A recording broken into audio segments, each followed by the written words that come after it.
Right, I'm not sure if it's a common problem on the Evoque, but I think it might be. On the C pillar, so this is your A, B, C pillars, it's dropped and it's got this gap. And I'm pretty sure it's got the same gap the other side as well. Let's go and have a look on the other side, John. Yeah, but that's worse, isn't it? So they've all got this gap, so it's really been bugging me. So on lockdown, I've decided to sort it out. Now I think I've got it. Right, so bear with. You are gonna need a torque P20 driver. Voila. Right. Step one, wind the window down. I don't need to do a video on that, do I? And then I'm gonna use a little trim tool. What I'm gonna do is pull this rubbery bit out here. So where is the rubbery bit starting and stopping? I've got a... Hold on, is it all of that? Or... Alright, hold on. Actually, let's pry it off here a little bit first. There you go. I've worked. See how that? I've got it off that inner edge. You can see that. Yeah. Right. Okay, and then I can retract so it all comes together, and you're just left with the painted bit. And this is the badges. This is what we're looking for. And there's 3 of them. 1, 2. Now the third one, you got to be careful, but he's just down in there. You can see him easy enough, can't you?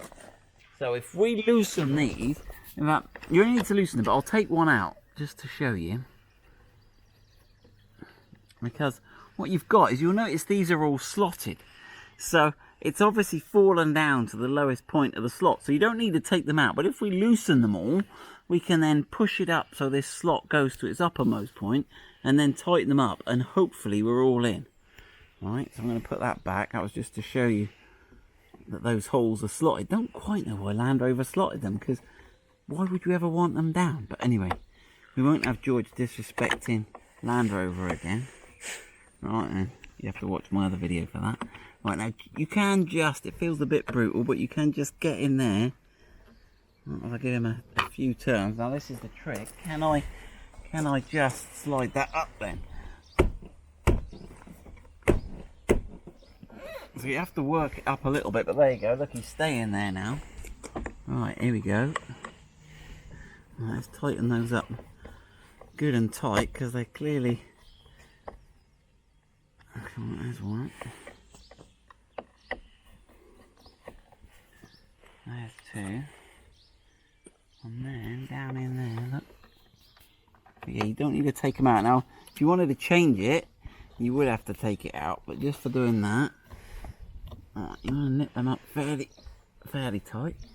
Right, so let's just have a look at getting that trim back on again then. So clearly that, I think in that little edge there, that's where it wants to sit. So let's put it all back in behind there first of all. Right, that all goes back in easy enough, and then it's getting it back behind that trim. We've got to work that in. Oh, there you go. The bottom bit seems to go all right. Let me use that little plastic tool again, shall I? What do you reckon? Ah, there you go. Look, that's.